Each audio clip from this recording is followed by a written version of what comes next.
பகவான் இந்த உலகத்தில் மனுஷர்கள், மிருகங்கள், பறவைகள் போன்றதான ஏராளமான ஜீவராசிகளை சிருஷ்டி பண்றார். சிருஷ்டிக்கப்பட்ட மனுஷர்கள்ல ரெண்டு விதமாக செயல்படுறார்கள் மனிதர்கள். சில பேர்கள் வாழக்கூடிய வாழ்க்கை கர்ம மார்க்கம் என்று சொல்லப்படுறது. சில பேர்களுடைய வாழ்க்கையானது ஞான மார்க்கம் என்று சொல்லப்படுறது. மார்க்கம்னா வழி, பிரயாணம், மூமெண்ட். கர்மாக்களை செஞ்சுட்டே வாழக்கூடிய வாழ்க்கை கர்ம மார்க்கம். ஞான மார்க்கம்ங்கிறதுக்கும் கர்ம மார்க்கம்ங்கிறதுக்கும் வெவ்வேறு வழிகள். கர்மா ஞானம் ரெண்டும் சேர்ந்து ஒரே வழியில பிரயாணம் பண்ண முடியாது, வாழ்க்கையை நடத்த முடியாது. கர்ம மார்க்கம் வேற, ஞான மார்க்கம் வேற. இந்த கர்ம மார்க்கத்திலே வாழ்க்கையை நடத்தக்கூடிய ஜீவராசிகள், மனுஷர்கள்லாம் அவரவர்களுக்கு விதிக்கப்பட்டதான கடமைகள்னு சொல்லக்கூடிய கர்மாக்களை சரியா பண்றார்கள், வாழ்க்கையை நடத்துறார்கள். குடும்பத்துக்கான கடமைகள், தனி மனிதனுக்கான கடமைகள், சாஸ்திரத்தில் விதிக்கப்பட்டதான நித்திய நைமித்திக காமிய கர்மாக்கள்ங்கிற கடமைகள், இந்த கர்மாக்களை செஞ்சுட்டே போற வாழ்க்கையை நடத்துறவர்கள், கர்ம மார்க்கத்தை அனுசரிக்கிறவர்கள். இந்த கர்மாக்கள்லேருந்து விலகி ஆத்மஸ்வரூபத்தை உணரக்கூடிய ஒரு மார்க்கம், உயர்வான அறிவு ஞானத்தை வரவழைச்சுண்டு கர்மாக்கள் எல்லாம் விட்டுட்டு ஞான மார்க்கத்தை பிரவேசிக்கிறவர்கள் சிலர்கள். இதுல ரெண்டு வழிகள் சொல்லப்பட்டிருக்கு. லோகேஸ்மின் விவிதா நிஷ்டா. பகவான் கீதையில சொல்ற ரெண்டு விதமான மார்க்கம் உண்டு. கர்ம மார்க்கம்னு ஒண்ணு, ஞான மார்க்கம்னு ஒண்ணு. ரெண்டு விதமா வாழ்க்கையை நடத்தலாம். பிறந்ததுலேருந்து ஆரம்பிச்சு வாழக்கூடிய வாழ்க்கை ரெண்டு விதமா நடத்தலாம். ஆனா ஆரம்பத்திலேயே தீர்மானம் பண்ணிடணும், நான் கர்ம மார்க்கம் தான் வாழ போறேன், நான் ஞான மார்க்கத்துல வாழ போறேன். இப்படி யாராவது தீர்மானம் பண்ணிப்பாளா? 99% ஜனங்கள்லாம் கர்ம மார்க்கத்தில் தான் இருக்கார்கள். அவரவர்களுக்கு விதிக்கப்பட்ட கர்மாக்களை அனுஷ்டானம் பண்ணிட்டு சுகதுக்கங்களை அனுபவிச்சுண்டு வாழ்க்கையை நடத்துறார்கள். ஆனா ரொம்ப சிலர்கள் பிறந்ததிலேருந்து ஞான மார்க்கத்தில் பிரவேசிக்கிறார்கள். இல்லை கொஞ்ச காலம் கர்ம மார்க்கத்தில் இருந்துட்டும் ஞான மார்க்கத்தில் பிரவேசிக்கிறார்கள். ரெண்டுல எது உயர்வுன்னா, இந்த கர்ம மார்க்கத்தில் வாழக்கூடிய வாழ்க்கை போய் சேரக்கூடிய இடம் ஞான மார்க்கம் தான். மோட்சத்தை அடையணுங்கிற ஒரு லட்சியத்தை நோக்கி தான் ரெண்டும் போறதுன்னு சொன்னா கூட, ஞானம்ங்கிற ஒரு மார்க்கம் வழியா தான் மோட்சத்தை அடைய முடியுமே தவிர கர்மாவினால மோட்சத்தை அடைய முடியாது. கர்மா ஞானத்துக்கான தகுதியை ஏற்படுத்தி கொடுக்கும், அவ்வளவுதான். அதனால பகவான் முதல்ல சிருஷ்டி பண்ணினார். பிரம்மா லோகத்துல மனுஷ சிருஷ்டின்னு ஆரம்பிக்கும் போது முதல்ல 4 பேர்களை சிருஷ்டி பண்றார் பிரம்மா. பாகவதம் சொல்றது, இந்த 4 பேர்களை சிருஷ்டி பண்ணி நீ மேற்கொண்டு நிறைய பிரஜைகளை உற்பத்தி பண்ணி ஜனங்களை விருத்தி பண்ணி உலகத்தை நன்னா பரப்புங்கள் என்று சொன்னார் 4 பேர்ட்டையும். அவர்கள் சொன்னார்கள், எனக்கு கர்ம மார்க்கத்தில் மனசு ஈடுபட மாட்டேங்கிறது, ஞானஸ்வரூபம் தான் என்னுடைய சுவாபாவிகம், எனக்கு இந்த கர்மாக்கள் தேவையில்லை, சம்சாரங்கள்லாம் தேவையில்லை, நாங்க தபஸ் பண்ணிட்டு ஞான மார்க்கத்து இருக்கோம் சொல்லிட்டு அவர்கள் போயிட்டார்கள். பிரம்மாவே ஆச்சரியப்பட்டு போயிட்டார். வரிசையா நிறைய சிருஷ்டி வரணும்னு நினைக்கக்கூடிய இடத்துல முதல்ல சிருஷ்டி பண்ணினவர்களே எனக்கு சம்பந்தம் இல்லை, ஞான மார்க்கம் தான் திரும்பி போயிட்டார்கள். அவர்களுக்கு பேரு சனகாதிகள்னு பேர். சனகர், சனந்தனர், சனத்சுஜாதர், சனாதரர்னு 4 பேர். அவர்கள் தான் முதல்ல மனுஷர்கள முதல் சிருஷ்டி, ஆதி சிருஷ்டி அவர். சனகாதிகளை தான் முதல்ல பிரம்மா ஒரு மனுஷனாக உருவகப்படுத்தி சிருஷ்டி பண்ணினார்னு சொன்னா சனகாதிகள் 4 பேர். அவர்கள் பிரவருத்தி மார்க்கம் எனக்கு தேவையில்லை, கர்ம மார்க்கம் தேவையில்லை, நிவிருத்தி மார்க்கம் விலகக்கூடிய வழி, அது செயல்படக்கூடிய வழி, நிவிருத்தி மார்க்கம் தான் எனக்கு பிடிச்சிருக்குன்னு போயிட்டார். அதுக்கப்புறம் தான் பிரம்மா யோஜனை பண்ணி சுவாயம்புவ மனுன்னு பேருடையதான ஒரு மனு அவரை சிருஷ்டி பண்ணினார். அவர்கள்டேந்து பிரஜைகள்லாம் உண்டாச்சு. அதனாலதான் மனிதர்கள்னு பேரு நமக்கெல்லாம். மனுவிட்டேந்து நாமெல்லாம் பரம்பரையா வந்ததுனால மனுஷியர்கள். சம்ஸ்கிருதத்துல மனுஷ்யா, தமிழ்ல மனிதன். காரணம் என்ன? சுவயம்புவ மனுங்கிற ஒரு அவர்கிட்டேந்து தான் எல்லாம் உருவாயிருக்கு. அதுக்கப்புறம் சிருஷ்டியாச்சு. அவர் தம்பதிகளா சிருஷ்டி பண்ணினார், ஒரு ஆண் பெண்ணை சிருஷ்டி பண்ணினார். அவர்கள்டேந்து குழந்தையெல்லாம் உண்டாச்சு, அவர்களுக்கு சந்ததின்னு வந்துடுத்து இல்லையா? அவர்கள்லாம் நிறைய லோகத்தை விஸ்தாரப்படுத்தினார்கள், கர்ம மார்க்கம். ஆனா ஞான மார்க்கம் தான் உயர்வுன்னு சொல்லப்பட்டிருக்கு சாஸ்திரங்கள்ல. இந்த ஞான மார்க்கத்துல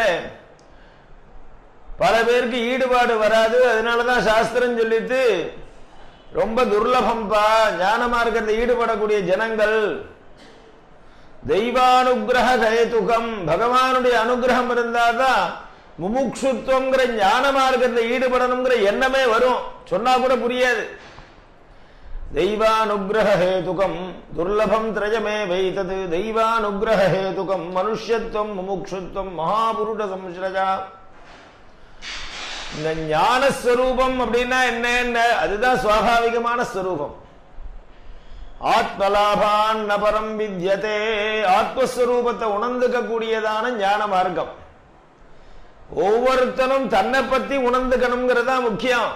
லோகத்தை பத்தி அப்புறம் அனலைஸ் பண்ணலாம், பேப்பர் அப்புறம் படிக்கலாம், டிவி அப்புறம் பார்க்கலாம், நெட் எல்லாம் அப்புறம் பார்க்கலாம். லோக எக்கேடு கெட்டு போனா முதல்ல நீ யாரு? உன்னை பத்தி தெரிஞ்சிட்டியா? உங்ககிட்ட பல ரகசியங்கள் புதஞ்சு கிடக்க. இதெல்லாம் என்ன தெரிஞ்சுக்கணும்னு ஒரு நாளைக்காவது உட்கார்ந்து யோஜனை பண்ணினியா நீ? இல்லையா? நீ எங்கேருந்து வந்த, எங்க போக போற, ரெண்டுமே தெரியலையே. அந்த கேள்விக்கு பதில் தெரியலையே உனக்கு. நீ எங்கேருந்து வந்து பிறந்த? அம்மா வயத்துல இருந்து பிறந்த. அம்மா வயத்துக்கு எங்கேருந்து வந்த? ஒரு நாளைக்கு டிக்கெட் வாங்க போறியே ஆஸ்பத்திரியில, ஐசி வார்டுல இருந்து பரலோகத்துக்கு, எங்க போற? ரெண்டுமே தெரியலையே. உன்னுடைய சொரூபம் என்ன? முதல்ல உன்னை பத்தி தெரிஞ்சுக்கோ.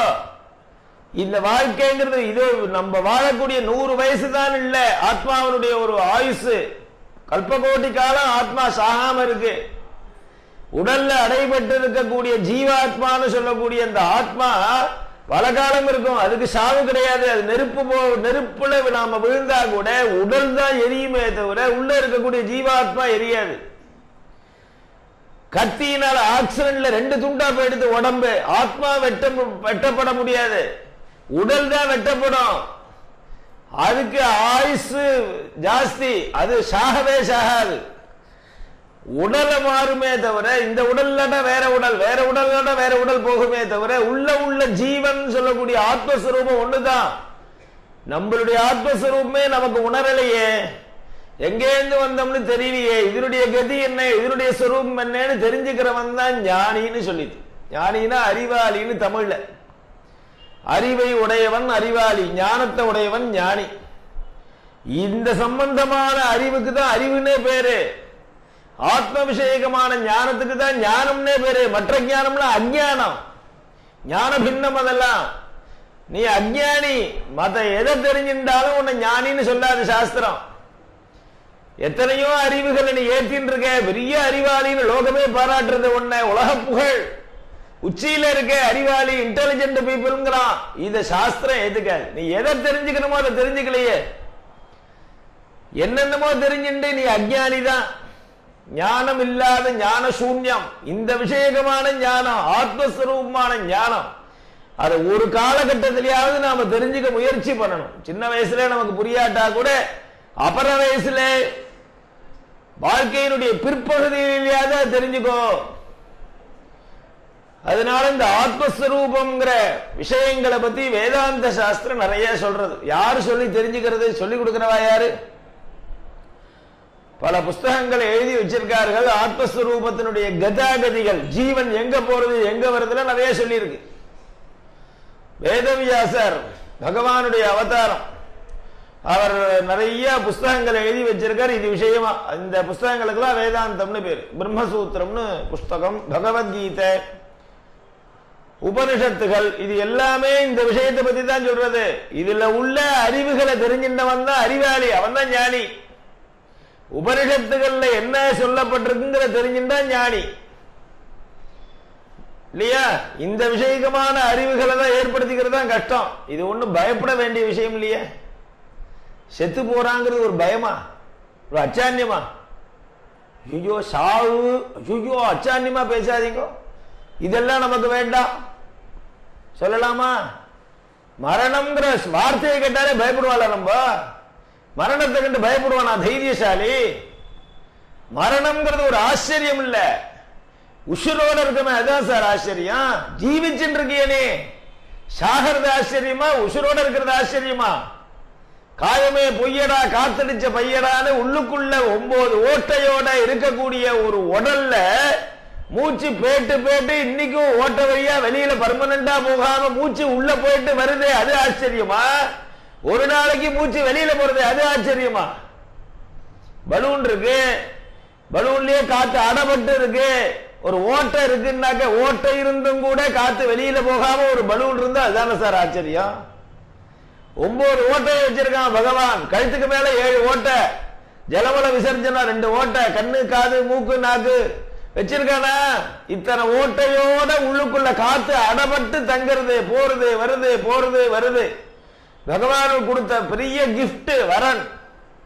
உள்ள போறது வருது, உள்ள போறது வருது. ஒரு நாளைக்கு காத்து வெளியில போயிடுது, திரும்பி உள்ள போக மாட்டேங்கிறது. வச்சு பம்பு பண்றான், அடைக்கிறான், ஆக்சிஜன் இசிஜி பிடிச்சி ஏத்துறான், போக மாட்டேங்கிறத.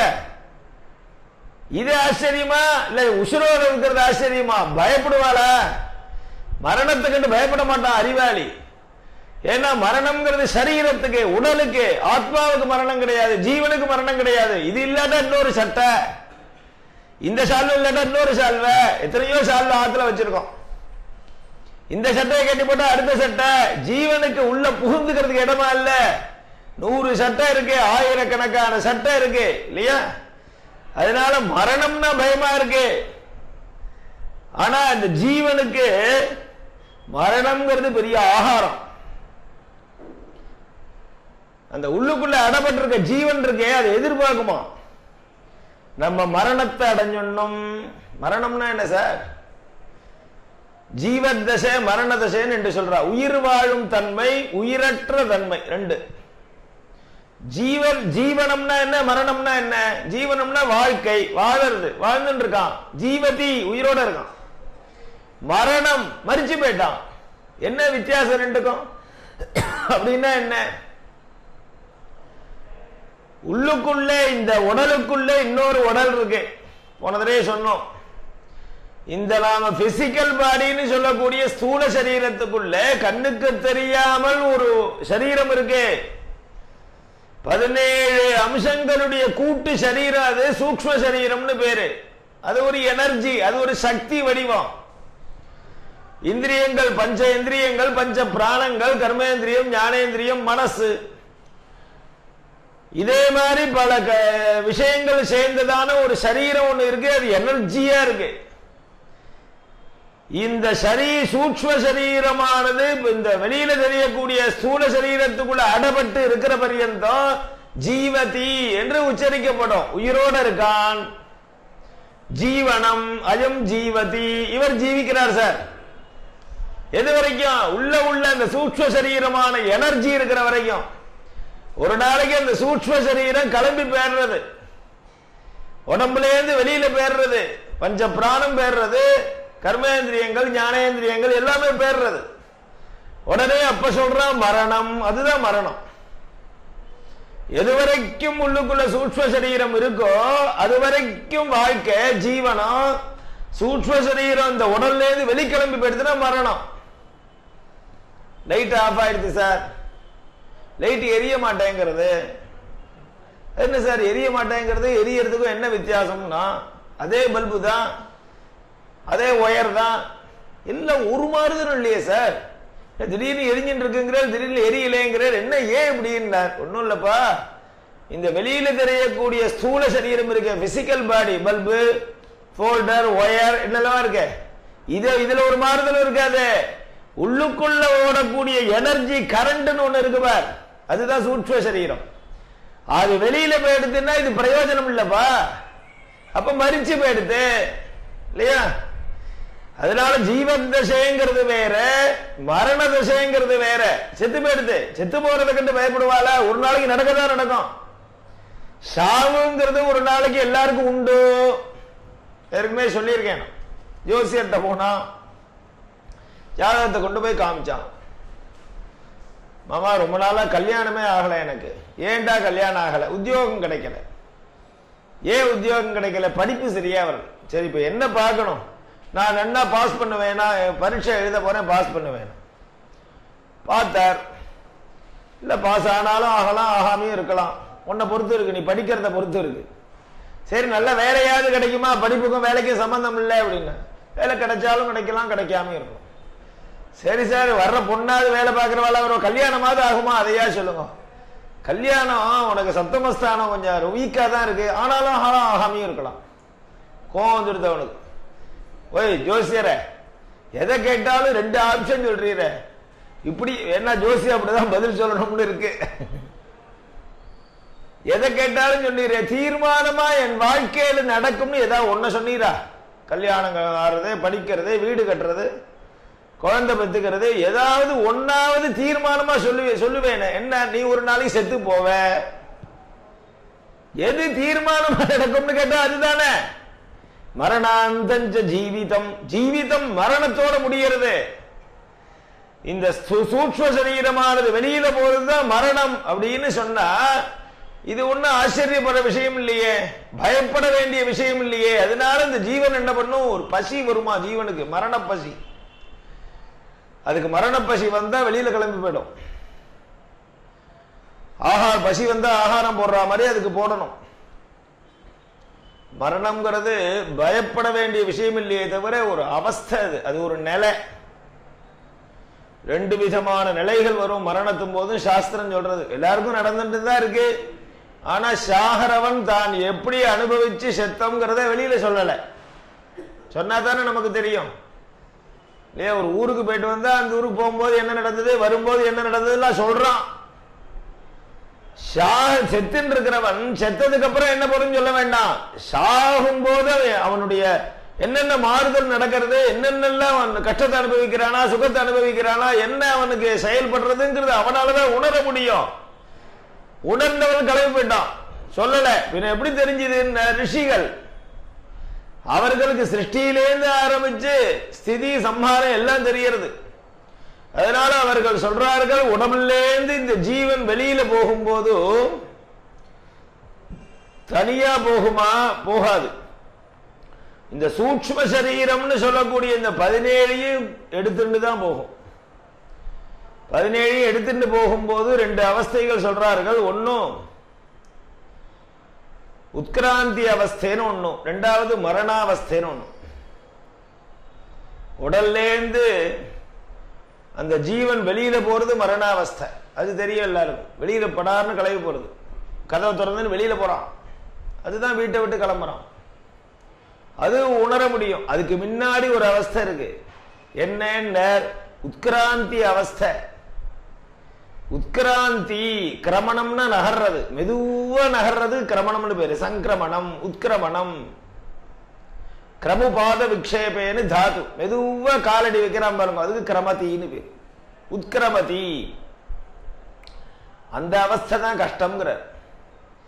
மரணம்ங்கிறது சீக்கிரம் ஆயிடும். இந்த உத்கிராந்தி அவஸ்தை வந்தாச்சுன்னா, இந்த உத்கிராந்தி அவஸ்தை எத்தனை நாள்ல இது ஆரம்பிச்சு அந்த ப்ராஜெக்ட் முடியும் அப்படிங்கறது யாராலையும் சொல்ல முடியாது. உத்கிராந்தி அவஸ்தைக்கு கொஞ்சம் டைம் தேவைப்படுறது. அது 2 நிமிஷத்திலையும் முடியலாம், 2 மாசத்திலையும் முடியலாம், 2 வருஷத்திலையும் முடியலாம். இது ஆரம்பிச்சதுல இருந்து அந்த உத்கிராந்தி அவஸ்தை முடிகிற பரியந்தம் சரீரத்துல உள்ள மாறுபாடுகளை தான் ட்ரீட்மெண்ட் சொல்றோம். ஆஸ்பத்திரி ட்ரீட்மெண்ட் ஆயிட்டு இருக்கு. என்ன நடக்கிறது? உத்கிராந்தி அவஸ்தையில இந்த ஜீவன் இருக்குன்னு தீர்மானம் பண்ணிக்கணும். என்னமோ வைத்தியம் பண்ணிட்டு இருக்கான். இந்த வெளியில தெரியக்கூடிய காயத்துக்கு பண்ற வைத்தியத்தை சொல்லல, உள்ள செயல்படக்கூடியதான இந்த 17க்குள்ள ஒண்ணு செயல்படலைன்னா அவன் வைத்தியம் பண்றான். கர்மேந்திரியம்னு சொல்லக்கூடிய வாக்கு செயல்படல, கை செயல்படல, கால் செயல்படல. ஜலமல விசர்ஜன பாகங்கள்ல பிரச்சனை வருது. வாக்கு, பாணி, பாத, பாயு, உபஸ்தம், இந்த 5 கர்மேந்திரியம்னு பேரு. செயல்படணும்னு சொன்னா இந்த அஞ்சுக்குள்ள ஒன்னாலதான் செயல்பட முடியும் மனுஷனால. அதே மாதிரி கண்ணு, காது, மூக்கு, நாக்குங்கிற இந்திரியம் இதுல ஒண்ணு செயல்படல. இதுக்காக செய்யக்கூடிய வைத்தியங்கள் செய்யும் பொழுது இந்த ட்ரீட்மெண்ட் ஆயிட்டு இருக்கு ஒருத்தனுக்கு ஜீவனுக்கு அப்படின்னு சொன்னா என்ன நடக்கிறது? இந்த உட்கிராந்தி அவஸ்தையில ஜீவன் இருக்குன்னு அர்த்தம்.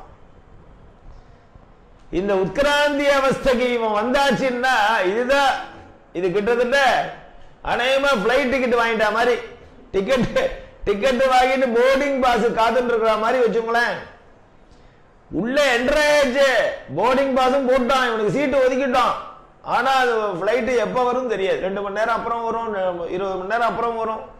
கேன்சல் ஆகி திருப்பி ஹோட்டலுக்கு கொண்டு அடைச்சாலும் அடைப்பான்.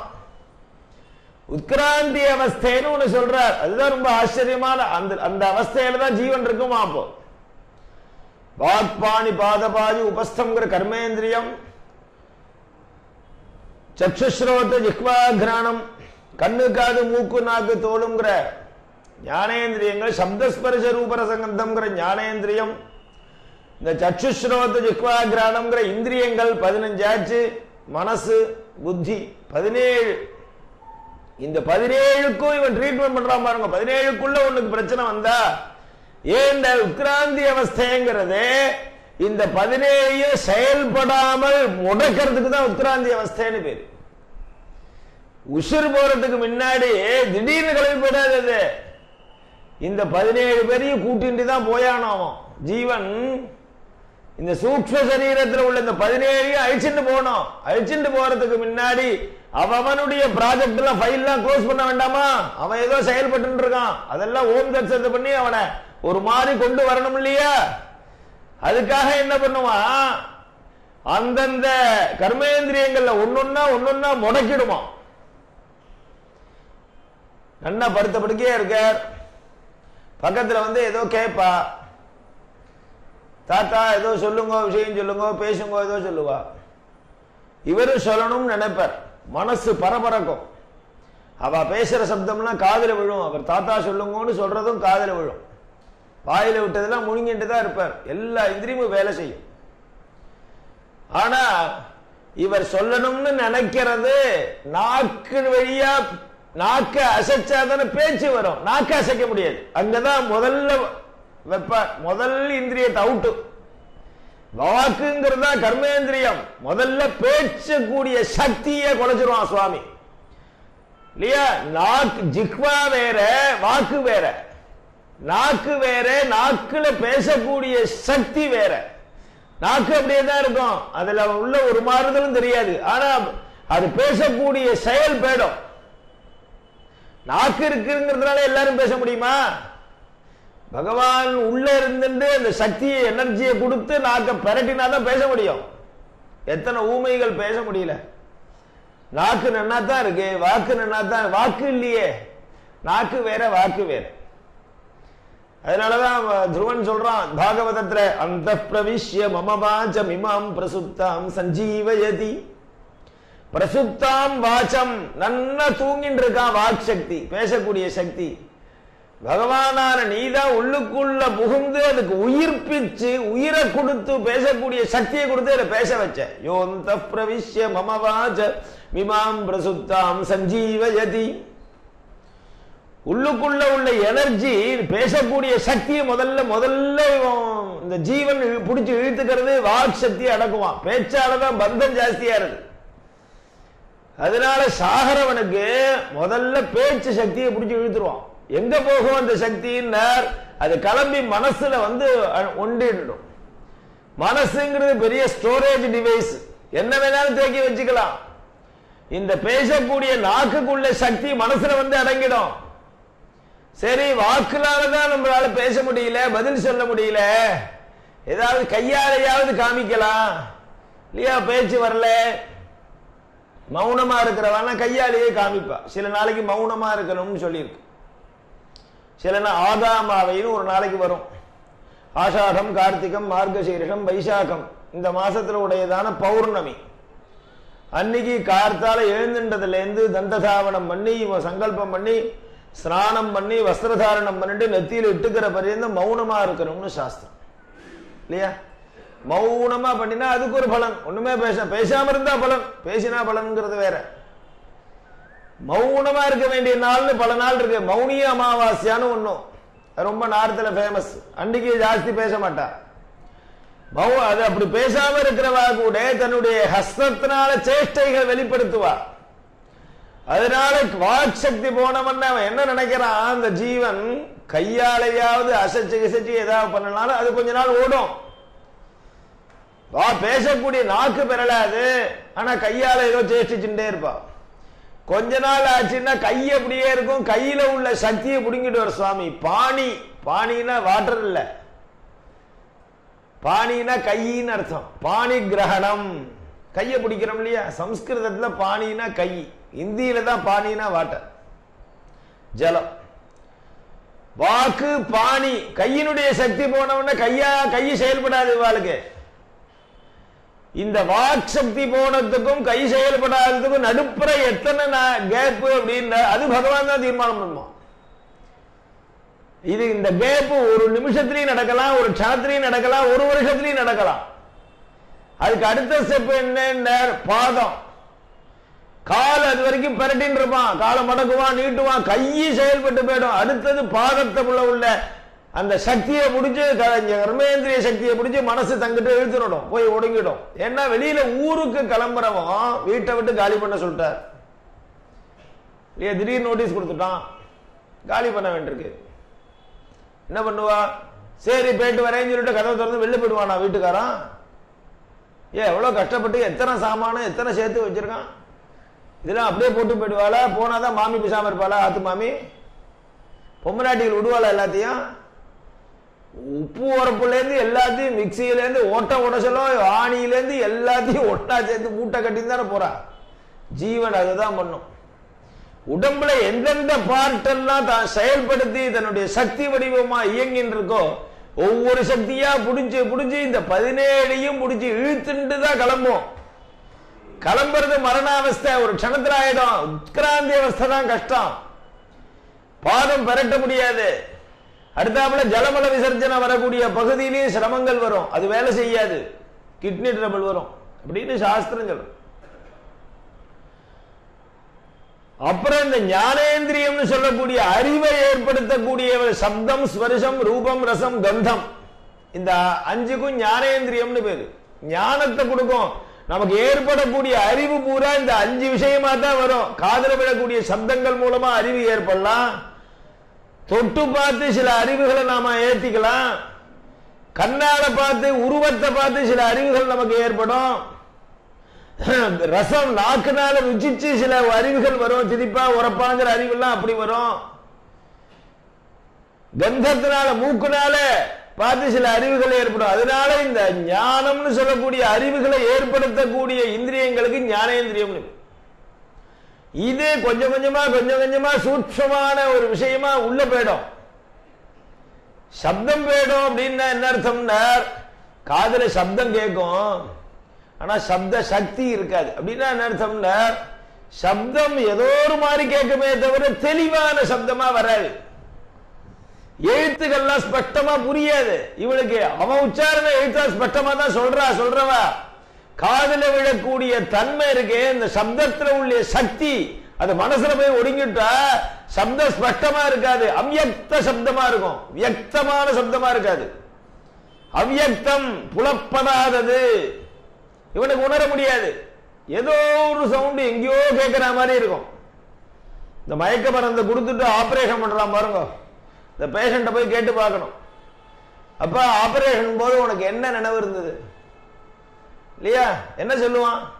நான் ஒருத்தரையும் கேட்டதில்லை, ஆனா எனக்கு நடந்திருக்கு. இவன் மயக்க மருந்து கொடுத்துட்டு சரீரத்துல ஓட்ட போடுறான், கிளிப்ப வைக்கிறான், கத்தி நோண்டுறான், எல்லாமே நமக்கு தெரிகிறது. அதான் ஆச்சரியம். ஆனா எங்கேயோ யாருக்கோ ஏதோ நடக்கிற மாதிரி தெரிகிறது இல்லையா? அதுதான் அவ்யக்தம், அவ்யக்தமான ஞானம், புலப்படல. அதே மாதிரி அவ்யக்தமான சப்தம் இருக்கும். ஏன் வியக்தமா இல்லைன்னு, சப்தத்துல உள்ள சக்தி மனசுல போய் ஒடுங்கிடுதுப்பா, சூக்ஷ்மேந்திரியம். ஒண்ணுன்னா ஒவ்வொருத்தரா ரிசைன் பண்ணிட்டு வெளியில போயிட்டு இருக்கா, அவன் ஹெட் ஆபீஸுக்கு போயிட்டு இருக்கா. சப்தம் ஸ்பர்சமும் அப்படிதான். தொடு உணர்ச்சி இருக்கும், ஆனா இது மிருதுவான உணர்ச்சியா, மார்தவமா, கடினமா, என்ன பொருள் அப்படிங்கறதுல தெரியாது. ஏதோ ஒரு டச்மெண்ட் தெரியும். அது என்ன? இந்த ஸ்பரிச சக்தி போயிடுது, உள்ள போயிடுது. ரூபம் கண்ணால பார்த்தா தெரியும். என்ன தெரியும்? கருப்பா, சேப்பா, பச்சையாங்கிற கலர்லாம் தெரியாது. இது குட்டையா, நெட்டையா, குண்டா, ஒல்லியாங்கிற ஒரு ஷேப்பு, வடிவமைப்பும் தெரியாது. ஆனா ஒரு உருவம் தெரியும். ஏன்னா இது என்ன? இதுதான்ப்பா சக்தி போன, கரண்ட் போனதான பல்பு. கரண்ட் இல்லாத ஒயர் மாதிரி தான் அதெல்லாம். ரசம் தெரியும். நாக்கானது இது திக்தமா, மதுரமா, அம்பலமா, லவணமா, ஒரு ருச்சியும் தெரியாது. ஆனா நாக்கு ஏதோ ஒரு மாதிரி எடுத்துக்கும். அத நாக்கில உள்ள சக்தி போயிடும்.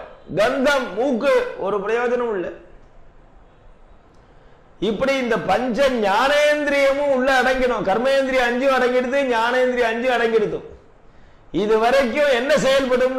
அங்கங்கே செயல்படக்கூடிய பிராணன் இருந்துட்டு தான் இருக்கும். அடுத்தாப்புல இந்த 5 இந்திரியங்கள், கண் பார்வை, காதுக்கு கேட்கக்கூடிய சக்தி, ரூபம் போச்சே தவிர சக்ஷு சக்தி போகல. சக்ஷுஸ்ல இந்திரியம் ஒண்ணு இருக்கே, அது உள்ள போய் ஒடுங்கும். காதுல உள்ள இந்திரியங்கள் உள்ள மனசுக்கு போயிடும்.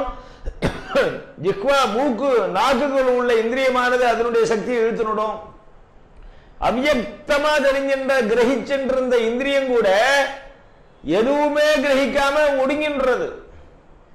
அப்ப என்னாச்சுன்னா பஞ்ச இந்திரியமும் போயிடுது. சக்ஷுஸ், கண்ணு, காது, மூக்கு, நாக்கு, தோளுங்கிற இந்திரிய சக்தி போச்சு. ஞானேந்திரிய சக்தி போச்சு 5, கர்மேந்திரிய சக்தி போச்சு 15 போயிடும். பஞ்ச பிராணங்கள். ஆனா இந்த பிராணன் இருக்கே, காத்து, அது மூச்சு காத்து இருந்துட்டே இருக்கும். உடம்பு பூரா காத்தோட்டம் இருக்கு, அது ஒண்டி நிக்காது. இந்திரியங்கள் செயல்படாட்டா கூட காத்து நிக்காது. அந்தந்த இடத்துல அந்தந்த காத்து வேலை செய்யும். மூச்சு விடுற இடத்துல மூச்சு விடும் இல்லையா? கொட்டாய் வந்தா கொட்டாய் விடும். எங்கெங்க வழியா காத்து எங்கெங்க போகணுமோ போயிட்டு வந்துட்டு தான் இருக்கும். நாபி வழியா கூட காத்து சஞ்சாரம் பண்ணிட்டு இருக்கும். அது ஒண்ணு நிக்காது. ஏன்னா அது கடைசி ஸ்டெப்பு. அப்புறம்தான் இந்த பஞ்ச பிராணங்கள் ஒன்னொன்னா அங்கங்க உள்ள காத்துகள்லாம் வந்து ஹிருதயத்துல வந்து ஒன்னா தேக்கும் போதுதான் உடம்புல வலி இருக்கும். அது வரைக்கும் வலி இருக்காது. அவஸ்தை வேற, வலி வேற. கண்ணு தெரியல, காது கேட்கல, கை பெரட்ட முடியல, காது பெரட்ட முடியலங்கிறத வலி கிடையாது. அது செயலேந்து போயிடுது, அவ்வளவுதான். மனசுக்கு வேணா வலி இருக்குமே தவிர உடம்பு வலிக்காது. அந்தந்த பாட்டு வலிக்குமா? வலிக்காது. கை வேலை செய்யலன்னா கை வலிக்குமா? வலிக்காது. மனசு வேணா வலிக்கும். மனசு இருந்தாலும் போய் இருக்கு. ஆனா இந்த பிராணனை பிடிச்சி இழுக்கிறத, அதுக்குதான் மரணாவஸ்தைன்னு பேர். உத்கிராந்தி அவஸ்தைங்கிறது அதுதான். ஹிருதிப்ராணோ குதேபானஹா சமானோ நாபி சம்ஸ்திதா உதானஹா கண்டதேசஸ்தா வியான சர்வ சரீரகா. ஹிருதயத்துல இருக்கக்கூடிய அந்த பிராணன் மற்ற 4 இடங்கள்ல உள்ள காத்து வந்து ஒடுங்கிறது. குதத்துல இருக்கக்கூடிய அபானம்ங்கிற காத்து, நாபியில இருக்கக்கூடிய சமானம்ங்கிற காத்து, கண்டத்துல இருக்கக்கூடிய உதானம்ங்கிற காத்து இல்லையா? சமானம்னு சொல்லக்கூடிய நாபியில உள்ள காத்து, ஹிருதிப்ராணோ குதே அபானஹா சமானோ நாபி சம்ஸ்திதா. உதானம்ங்கிற கண்டத்துல உள்ள காத்து, உதான கண்டதேசஸ்தா. வியானம்னு சொல்லக்கூடிய உடம்பு பூரா வியாபிச்சிருக்கக்கூடிய காத்து, இது எல்லாம் ஹிருதயத்துல வந்து உட்கார்ந்துரும். அப்பதான் ஜீவன் யோசிக்கும். இந்த பிராணங்கள் வந்ததுக்கு அப்புறம் தான் ஜீவன் சிந்திக்க ஆரம்பிக்கும். அடாடா, எல்லாரும் இங்க வந்து உட்கார்றாளே, வந்துட்டாளே, என்ன பண்றது அப்படின்னு சிந்திக்கும். மனசு வேலை செய்யும். இப்போ மனசும் ஜீவன்ல போய் அடைஞ்சிடும். கடைசியில ஜீவன் ஒத்தந்தான் பாக்கி. ஜீவன் சிந்திக்கும். இத்தனை பேரும் நம்ம கழுத்தை கட்டினுட்டாலே ஜாகிரதையா இவாள பிரயாணம் அழிச்சின்னு போகணுமேங்கிற பயம் வரா மாதிரி அது சிந்திக்க ஆரம்பிக்கும். சிந்திக்க ஆரம்பிச்சு சிந்தனா சக்தியும் போய் மோகத்துல வந்து நின்றுட்டு புக்தமா இருக்கும் ஜீவன். இது வரைக்கும் உட்கிராந்தி அவஸ்தை. இத்தனை ப்ராசஸ் ஒவ்வொரு சரீரத்துக்கு நடக்கிறது. இந்த நடக்கிறதுக்கு எத்தனை காலத்துல நடக்கும்ங்கிறது இவனுடைய புண்ணிய பாபத்தை பொறுத்து இருக்கு. ஒரு க்ஷணத்துல கூட நடக்கலாம், 5 நிமிஷத்துல நடக்கலாம், 5 வருஷத்துல நடக்கலாம். ரொம்ப நாளா இருக்காரு சார் ஆஸ்பத்திரியில, அவனுக்கே புரியல. ட்ரீட்மெண்ட் எப்ப முடியும், எப்ப குணமாவார் பகவான கேட்டுங்க சார். ஆத்துக்கு வச்சுட்டு போயிடுங்க, ஆத்தையே ஆஸ்பத்திரியா மாத்திருங்க, பாத்துங்க. முடியுமா? பகவான் ஒருத்தனுக்கு தான் தெரியும். அதனாலதான் கேக்குறோம் அனாயாசேன மரணம். மரணம் வேண்டான்னு யாராவது கேட்பானா? கேட்டாதான் நடக்குமா? மரணம் உண்டு உனக்கு, ஆயாசம் இல்லாத மரணம். சீக்கிரம் முடிச்சிடும், டக்கு டக்குன்னு முடிச்சிடும். ரொம்ப நாள் போட்டு ஒன்னொன்னா செயல்படு எழுந்து அதை மறுபடியும் செயல்படுத்த வைக்கிறதுக்காக முயற்சிகளை பண்ணிட்டு இருக்கான். இன்னொன்னு டிக்கெட் வாங்கிடுறது. அப்ப ஒண்ணுக்கு பண்ணக்கூடிய ட்ரீட்மெண்ட் ரெண்டா மாறுறது, மூணா மாறுறது, மேல மேல இது அதை கலப்புறது. ஒன்னும் எதுவும் கலப்பல. இதுக்கு பண்ணின மருத்துவமானது இன்னொரு வியாதியை கலப்பி விட்டுடுதுன்னு சொல்றா. இதுக்கும் அதுக்கு சம்பந்தமே இல்லை. அது ப்ராசஸ் வரிசையா அந்தந்த காலத்துல நடந்துட்டு இருக்கு. நீ இதை முடிக்கல அதுக்குள்ள, அதனால அது அதனுடைய ஆரம்பிச்சுடுதோ. நீ உணர்ந்துக்கிறவங்க கட்டிக்காரனா நீ ப்ராசஸ் பண்ணிட்டு போறதை இழுத்துக்க முடியுமா? எங்கேயாவது மரணத்தை தடுக்க முடியுமா?